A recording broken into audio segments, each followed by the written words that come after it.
There's no snow in the forecast, obviously, but there is frost, and that's why MoDOT crews were out today preparing for that cold weather. And you'd be surprised, but actually beet juice is one of the things that they needed to prepare for the frost. I'm here at Supplement Nation, which is the only store in Columbia that sold the supplement craze. Now, this is the last tub that the store had, and the store owner told me that he plans to send it back to manufacturers tomorrow. Dogs like Mr. Big have been competing for about 2.5 years now. This is an English Mastiff who comes in at about 210 pounds. Now, today he won Best in Breed. All right, thanks, Tori.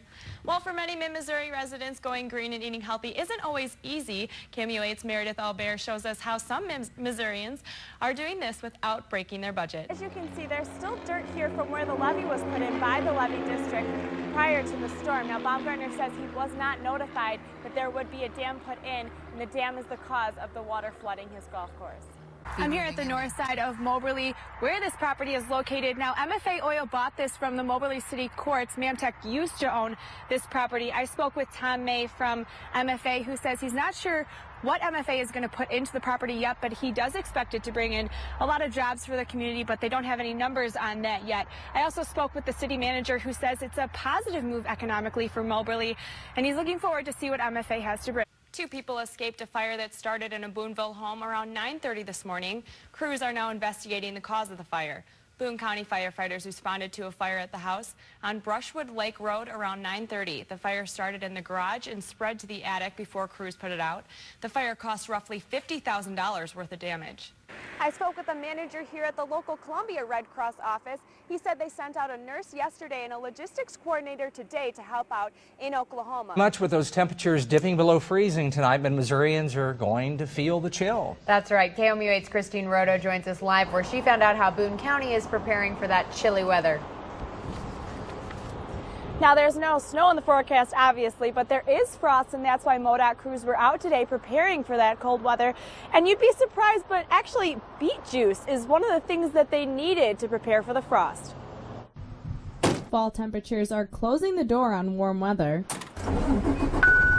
MoDOT crews started up its yearly treatment of spraying bridges to protect drivers from frost.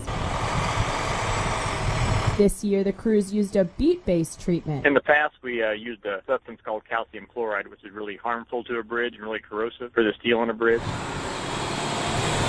The beet-based treatment costs about the same as the old treatment, but Costner says the treatment ends up being cheaper in the long run. In the past, we'd have frost watch, where a crew would come in 2 hours earlier than any other crew to do frost watch and go out and spray with salt and whatever. Well, this, you spray beet juice for 3 days, 2 to 3 days, you're good, and you don't have to call a separate crew out in the morning to cover that. It took 2 crews all day to spray all the bridges in Boone County.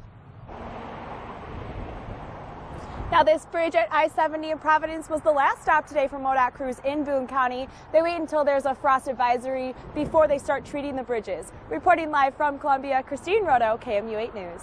Yesterday, you could buy this supplement craze for $40, but today the store pulled the supplement from the shelves. Tomorrow, the owner plans to send the last tub back to manufacturers. Excuse me, there is no FDA regulation for supplements these days. Fitness trainers work with people every day to help them get the physical results they're looking for. And sometimes people want to look for a way to get better results. The pre-workout supplements offer a lot as far as giving you that boost of energy, first of all, and a lot of the different ingredients in there will help to give that extra boost of strength. You add it to your water and you drink it, and it kind of gives me gives you clarity, it gives you energy that's sustainable throughout my 20 miles. I don't feel like I hit a wall.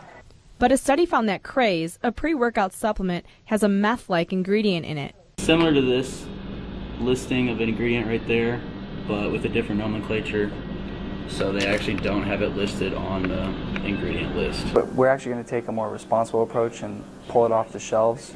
Huber says after the news about the ingredient in Craze, more customers than usual called asking if they could purchase the substance. We won't sell any from here on out. We are, however, waiting on a new formula to come, which won't have that banned substance in it. The manager at Wilson's Fitness says the problem is that the Food and Drug Administration doesn't regulate the supplements, so they could be on the shelves for months before people find out how harmful they are. Check the ingredients, make sure, if you can't, kind of the rule of thumb is if you cannot read the ingredient or know what it says, that's probably not a good thing. Huber says Craze was not in high demand before the news, so he doesn't expect pulling it to do any harm to business.